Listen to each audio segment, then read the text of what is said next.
તે TAT main પરીક્ષાનું પ્રશ્નપત્ર 1 છે. કયું છે? પ્રશ્નપત્ર 1 જે છે, જેમાં ગુજરાતી સજ્જતા એટલે કે ગુજરાતી ભાષા સજ્જતાનું આખું પેપર 1 આવે છે. જે પેપરની અંદર જે પેપર છે એ કુલ 100 ગુણનું હોય છે. પ્રશ્નપત્રની અંદર એની અંદર નિબંધ આવે છે, પત્ર લેખન આવે છે, ચર્ચાપત્ર આવે છે, સંક્ષેપીકરણ આવે છે અને કેટલુંક વ્યાકરણના મુદ્દાઓ એની અંદર આવે છે. તો પ્રશ્નપત્ર 1 છે વિભાગ 1, એની અંદર લેખન કૌશલ્ય. જો હવે જે બંને પ્રશ્નપત્રો છે, પ્રશ્નપત્ર 1 અને પ્રશ્નપત્ર 2, બંનેની અંદર લેખિત સ્વરૂપે પ્રશ્નો લખવાના થશે, જવાબો લખવાના થશે. એટલે ડિસ્ક્રિપ્ટિવ ટાઈપના પ્રશ્નો હશે, ક્યાંક ક્યાંક 1 ગુણના પ્રશ્નો હશે, ક્યાંક ક્યાંક 2 ગુણના પ્રશ્નો હશે, તે વિષય વસ્તુની અંદર હશે. અહીંયા છે એ નિબંધ લેખન છે, ચર્ચાપત્ર છે, સંક્ષેપીકરણ છે, પત્ર લેખન છે. આ દરેક બાબતો છે એ પ્રશ્નપત્ર 1 ની અંદર જોવા મળશે. નિબંધ છે તો 250 થી 300 શબ્દોની અંદર તમારે નિબંધ લખવાનો થશે. અને જે સંક્ષેપીકરણ છે એ 1/3 ભાગમાં, એટલે કે જે ફકરો હોય એનો 1/3 ભાગની અંદર એનો અર્થ ન બદલાય તેવી રીતે આખું ફકરો છે એ ફરીથી લખવાનો થાય છે. જે પત્ર લેખન છે અને ચર્ચાપત્ર છે, 100 શબ્દોમાં અથવા તો 100 થી 200 શબ્દોની અંદર 200 શબ્દોની અંદર ચર્ચાપત્ર લખવાનું છે અને 100 શબ્દોની અંદર 100 થી 150 શબ્દોની અંદર પત્ર લેખન લખવાનો થતો હોય છે. અહીંયા તમને ચાર્ટ કોઠો આપેલો છે, એની અંદર નિબંધ લેખન તો 250 થી 300 શબ્દોની અંદર લખવાનો થાય છે. પત્ર લેખન છે એ આશરે 100 શબ્દોની અંદર અને ચર્ચાપત્ર છે એ 200 શબ્દોની અંદર તમારે લખવાનો થતો હોય છે. હવે નિબંધ જે છે એ 250 થી 300 શબ્દોનો છે તે પ્રશ્નપત્રની અંદર તમને 1 પૂછાવાનો છે. કેટલા પૂછાવાના છે? 1 પૂછાવાના છે. હવે ઘણા મિત્રોને એ પણ ખ્યાલ હોતો નથી કે આપણે 1 લખવાનો છે કે 2 લખવાના છે. ચર્ચાપત્ર છે, સંક્ષેપીકરણ છે, એ કેટલા પૂછા છે? 2 પૂછાવાના છે.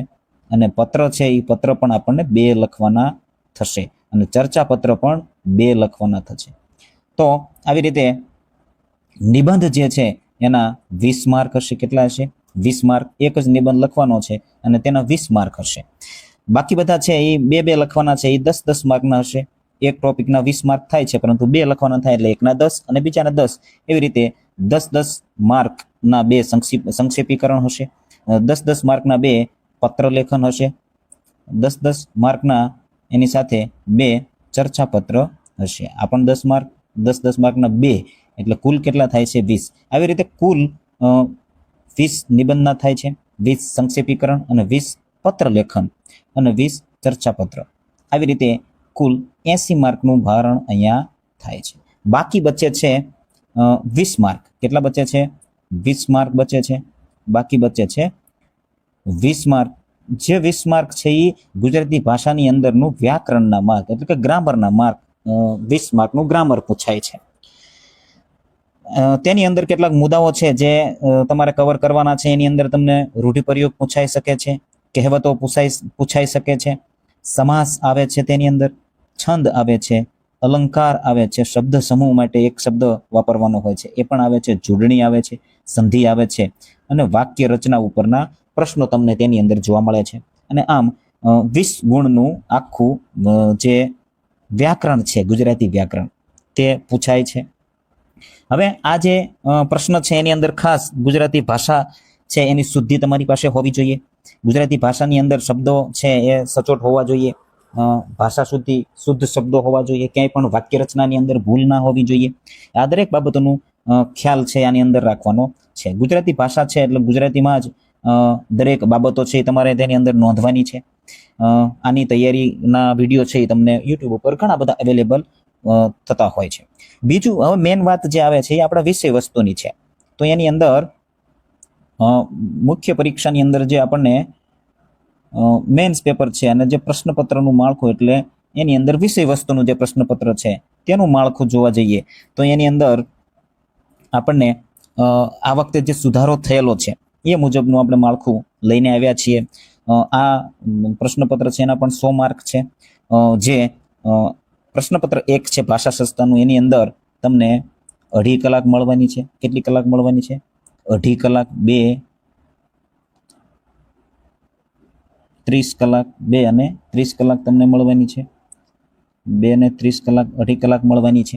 અને આ જે વિષય વસ્તુનું પેપર છે એની અંદર તમને 3 કલાક પૂરી મળવાની છે. કેટલી? 3 કલાક પૂરી મળવાની છે. એટલે આ પણ તમારે ધ્યાને રાખવાનું છે. સમયને સાથે લઈને તમારે ચાલવાનું છે. કોઈ પણ પ્રશ્ન વધારે આવડતો હોય તો એની અંદર વધારે ને વધારે લખાણ કરવાનું નથી. ટાઈમને પણ તમારે જોતું જવાનું છે.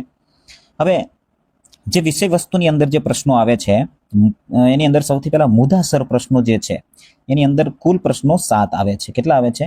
7 પ્રશ્નો આવે છે અને 35 ગુણ છે. એટલે દરેકના કેટલા ગુણ થાય છે?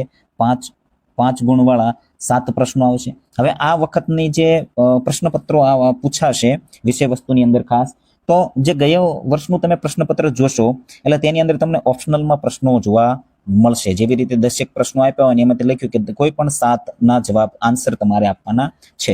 પરંતુ આ વખતે છે એ કદાચ 99% છે એ આ વખતે ઓપ્શન વાળા પ્રશ્નો આવવાના નથી. જે 7 પ્રશ્નો આવશે ને સાથે સાથ તમારે ફરજિયાત તમારે લખવા પડશે. એટલે ઓપ્શન વાળા પ્રશ્નો આવશે ને એટલે તમારે તમારી તૈયારી છે એને થોડું વધારે વેગ આપવાનો છે. તમારી તૈયારીને થોડી સચોટતાથી તમારે તૈયારી કરવાની છે. દરેક પ્રશ્નો પાઠ્યપુસ્તકના છે એ કવર થઈ જાય એ ખાસ તમારે ધ્યાન આપવાનું છે. કુલ છે 100 ગુણનું પ્રશ્નપત્ર છે. 40 જેટલા પ્રશ્નો કુલ પૂછાશે. એની અંદર 5 માર્કના આવી ગયા, 4 માર્કના આવી ગયા અને એ સિવાયના ટૂંકા પ્રશ્નો છે એ પણ આવી જતા હોય છે. એની અંદર છે એ જો બીજા 7 પ્રશ્નો છે, ટૂંકા પ્રશ્નો, શોર્ટ ક્વેશ્ચન જેને કહેવાય, એવા 7 પ્રશ્નો પૂછાશે. કુલ ગુણ 28 છે. એટલે એક પ્રશ્નના કુલ ગુણ કેટલા થાય છે? 4 થાય છે. કેટલા થાય છે? 4 થાય છે. આવા 7 પ્રશ્નો તમને જોવા મળશે. એટલે 4 માર્ક વાળા 7 પ્રશ્નો જોવા મળશે, 5 માર્ક વાળા 7 પ્રશ્નો જોવા મળશે. જેની અંદર તમારે જે પણ માગ્યું છે પ્રશ્નની અંદર, પ્રશ્નોની અંદર જેટલું માગ્યું છે એટલું લખવાનો વધારેમાં વધારે ભાર આપો. કારણ કે વધારે લખવાથી તમને વધારે માર્ક મળવાના નથી, ઓછું લખવાથી તમને પૂરા માર્ક મળવાના નથી. એટલે જેટલું માગ્યું છે એટલું લખવાની ખાસ કાળજી લેવી. અને ટૂંકા પ્રશ્નો છે, હેતુલક્ષી પ્રશ્નો છે એ પણ પૂછાશે. તો કુલ ગુણ 37 જેટલા પ્રશ્નો થાય છે, 26 જેટલા પ્રશ્નો થાય છે અને એના થઈ અને 37 માર્કના કુલ એટલા 2 માર્ક વાળા, 1 માર્ક વાળા, આ દરેક પ્રશ્નો થઈ અને એટલા પ્રશ્નો પૂછાશે. એવી રીતે તો અહીંયા તમે જોવા જાવ તો મુદ્દાસર છે 35 ગુણનો ભારણ આપેલું છે અને ટૂંકા પ્રશ્નો 28, એટલે એક 4 માર્કનો પ્રશ્ન છે એને 28% ભારણ આપેલું છે અને 37% ભારણ છે એ ટૂંકા પ્રશ્નો છે એને આપણે પ્રિલિમ્સ એક્ઝામની અંદર મોટા ભાગના કવર થઈ ગયેલા હોય છે. એટલે એની અંદર વધારે તમારે તકલીફ પડશે નહીં. તમારે ખાસ તૈયારી કરવાની છે મુદ્દાસર પ્રશ્નોની તમારે તૈયારી કરવાની છે. એટલે એની અંદર ખાસ તમારે ધ્યાન આપવાનું છે.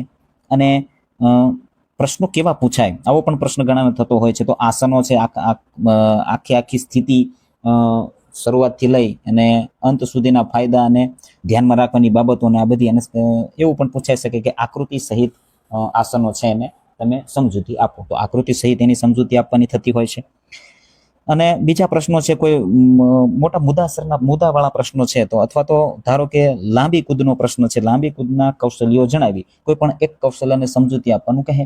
ધારો કે ફિનિશ છે, ટૂંકી દોડ છે, ટૂંકી દોડની અંદરનો પ્રશ્ન પૂછાય કે એના કૌશલ્ય જણાવી અને ફિનિશના વિવિધ પ્રકારો, એટલે કે વિજય રેખા ઓળંગની વિવિધ પ્રકારો વિશે સમજૂતી આપો. આવી રીતે પ્રશ્નો પૂછાઈ શકે છે. એટલે દરેક બાબતો તમારે કવર કરવી પડશે આ વખતે. કારણ કે ઓપ્શનલમાં પ્રશ્નો આવવાના નથી, નહીંતર 1-2 પ્રશ્નો ન આવડતા હોય તો પણ આપણે ઓપ્શનલ વાળા પ્રશ્નો છે એને કવર કરી અને આપણા પ્રશ્નો છે એને સાચા બનાવી શકતા હોઈએ છીએ, માર્ક છે એ કવર કરી શકતા હોઈએ છીએ. પરંતુ આ વખતે ઓપ્શનલ વાળા પ્રશ્નો આવશે નહીં એવી માહિતી મળેલી છે. હવે સફળતા છે એની વ્યૂહરચના તમારે કઈ રીતે બનાવવાની છે?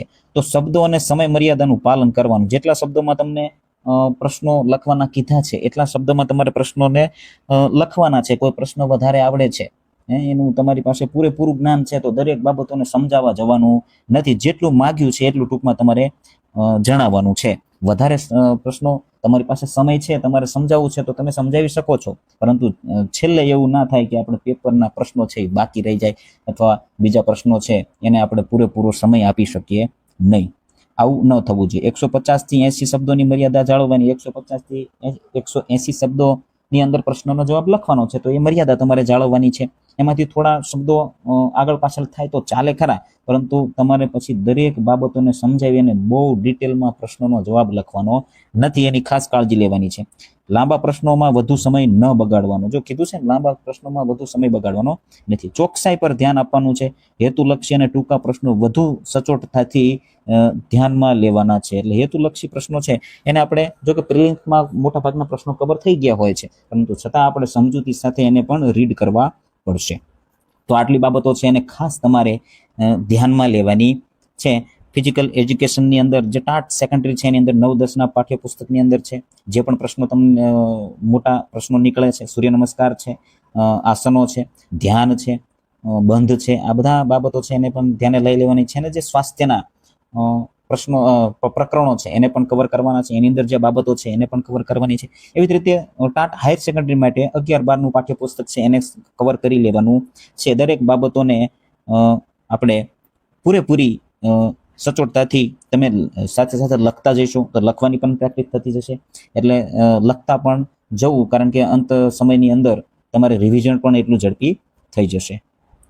ચાલો, ત્યાર પછી ની જે બાબત છે તો આ પણ પ્રશ્નો ઘણા મિત્રોને રહેતો હોય છે કે ભાઈ કેટલા માર્કે પાસ થઈશું, એટલે કે મેરિટમાં આવવા માટે કેટલા માર્ક સુધી આપણે જોઈશે. તો આ વખતના સુધારા પ્રમાણે મેરિટની અંદર જનરલ કેટેગરી છે એની અંદર 60% માર્ક લાવવાના છે. જે ગઈ એક્ઝામની અંદર દરેક કેટેગરી માટે 60% માર્ક લાવવાના હતા, એટલે કે 120 માર્ક લાવવાના થતા હતા. પરંતુ અન્ય કેટેગરી માટે આ વખતે છૂટછાટ મળેલી છે. 55% માર્ક કર્યા છે એટલે 120 છે, 55% માર્ક છે એટલે અહીંયા આપણે 110 સુધી અન્ય કેટેગરીના મિત્રોએ, દરેક મિત્રોએ 110 સુધી માર્ક તમે લાવવાના છે. એટલે તમે મેરિટ માટે ક્વોલિફાય થાવ છો. જો તમે આટલા માર્ક લાવો છો એટલે તમે સિલેક્ટ થઈ ગયા એવું છે નહીં, મેરિટ માટે ક્વોલિફાય થાવ છો. એટલે આપણે છે એ બંને એટલા માર્ક છે એ કવર કરવાના છે મેરિટની અંદર આવવા માટે. આ તમે મેરિટની અંદર આવવા માટે તમે એપ્લાય કરવા માટે આ કેટેગરી છે. હવે એપ્લાય કરો છો તમે, મેરિટમાં નથી આવતો તો તમે લાગી શકવાના નથી, પરંતુ તમારે છે એ વધારેમાં વધારે મહેનત કરવાની છે. ત્યાર પછી આ પણ પ્રશ્નો હોય છે કે ભાઈ શું કરવું, ઘણા મૂંઝાતા હોય છે કે ભાઈ શું કરવું. તો ખાસ તમારે જો આપણા વિષય વસ્તુ છે એની અંદર ને જોઈએ તો પાઠ્યપુસ્તકની ડિટેલમાં તૈયારી કરવી પડશે, કારણ કે ઓપ્શનલ વાળા પ્રશ્નો આવવાના નથી. એટલે ડિટેલમાં પાઠ્યપુસ્તકની તૈયારી કરવાની છે. અને દરેક બાબતો છે જે પ્રશ્નો તરીકે પૂછાઈ શકે તે તમામ બાબતો કવર કરવાની છે. તમે પાઠ્યપુસ્તકને રીડ કરશો એટલે તમને ખ્યાલ આવશે કે કઈ બાબત છે જે પ્રશ્નોની અંદર પૂછાઈ શકાય એવી છે, કઈ બાબત છે એ ટૂંકા પ્રશ્નની અંદર આવે, હેતુલક્ષી પ્રશ્નની અંદર આવે એવી છે, કઈ બાબત છે એ મોટા પ્રશ્નોની અંદર આવે એવી છે, 5 માર્કના કે 4 માર્કના પ્રશ્નની અંદર આવી શકે એમ છે. અને એની સાથે સાથે જે પ્રીવિયસ યર ક્વેશ્ચન પેપર છે એને પણ જોઈ લેવું, આપણે ગ્રુપમાં મૂકેલું જ છે. એને પણ જોઈ અને તમે રીડ કરી કેવા પ્રશ્નો પૂછાઈ શકે છે, કઈ રીતે પૂછાઈ શકે છે એ પણ જોઈ શકો છો. અને આ વખતે છે એ માળખામાં થોડો સુધારો થયેલો છે, એટલે વધારે મોટા પ્રશ્નો હતા એને આ વખતે રદ કરેલા છે અને 5 માર્ક સુધીના મોટામાં મોટા પ્રશ્નો છે વિષય વસ્તુની અંદર આવશે.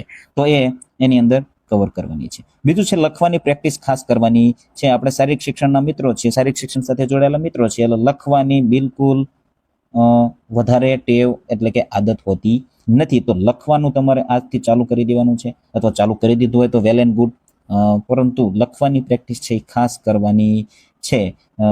કારણ કે પછી જો બંને પેપર છે એક જ દિવસની અંદર આવે છે, એટલે લખી અને ખૂબ જ હાથ પણ થાકી જતો હોય છે, આંગળીઓ પણ થાકી જતી હોય છે. એટલે પછી શું થાય છે કે રાઇટિંગ છે, અક્ષરો છે એ સારા પડતા નથી. એટલા માટે અત્યારથી તમે લખવાની પ્રેક્ટિસ કરશો એટલે પેપરની અંદર મુશ્કેલી પડશે